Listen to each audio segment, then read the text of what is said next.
Hello, I'm going to speak to you for a few minutes about cyberbullying. I'm going to explain to you what cyberbullying is, what to do if you are a victim, what to do if you are a parent, and how our schools are trying to help. Cyberbullying is one of the fastest growing forms of bullying. It can be much more damaging and harmful than the traditional schoolyard bullying. Cyberbullying includes misuses of various technologies. These technologies are used to harass and tease, intimidate, threaten, or even terrorize another person.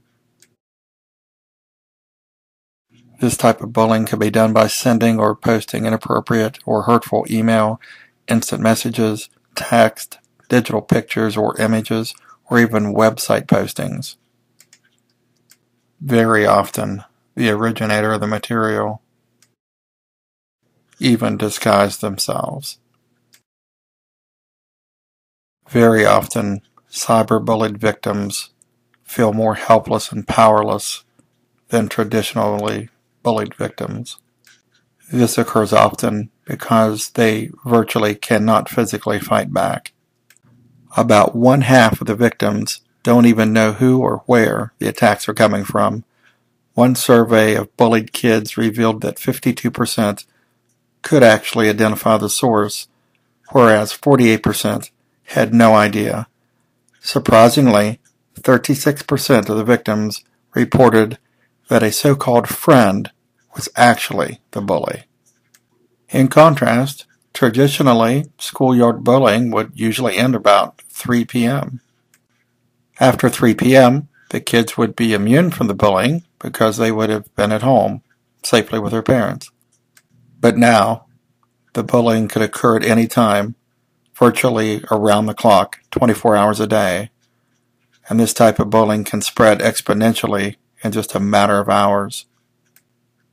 The bullying most often involves online activity. Some of our most popular websites, such as MySpace and Facebook, have literally become breeding grounds for this abuse. The bullying often carries over into chat, instant messaging, or emails. Responsible individuals should recognize signs of cyberbullying, such as changes in a child's behavior. These changes could include mood swings, no longer wanting to be included in social events, or even not wanting to attend school. Those who have been bullied may show a higher incidence of anxiety, depression, absenteeism, and even lowered academic performance.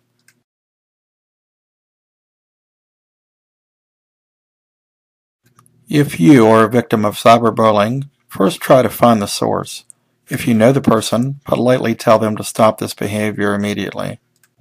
Consider going immediately to your parents or to an authority figure. These responsible people should consider contacting the parents of the bully, and they will keep your best interest in mind. Often, if you talk to the bully's parents about what is happening, the issue will self-resolve. One of the best ways to prevent cyberbullying begins with being a responsible parent or caregiver. Use technology as an opportunity to reinforce values. Attach some rules and consequences if inappropriate behavior does occur. Move the computer out of your child's bedroom or a private setting and move it into the family room. Teach your child not to share passwords. Consider installing monitoring and filtering software. Monitor your child's screen names and websites for inappropriate content. Make yourself accessible and develop open communications with your children so it's easy for them to reach out. If cyberbullying occurs, save and print out any evidence and decide who you should contact for assistance. Don't hesitate to contact state or local law enforcement. Most law enforcement agencies have implemented guidelines to assist you in resolving the issues your child is facing.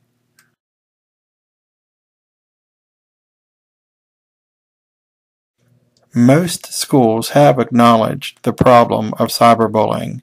However, schools currently hold very little leverage to this behavior if it occurs off premises. Many schools have started addressing students, parents, and even staff about the issues. Students need to be reminded that what they do in cyberspace is not really anonymous. They need to know their behaviors and words are downloadable, printable, and sometimes punishable by law. Schools have policies on cyberbullying clearly explained in the school handbooks and in the acceptable use policies. Included in such policies may be graduated consequences for remedial actions and also procedures for reporting the abuse.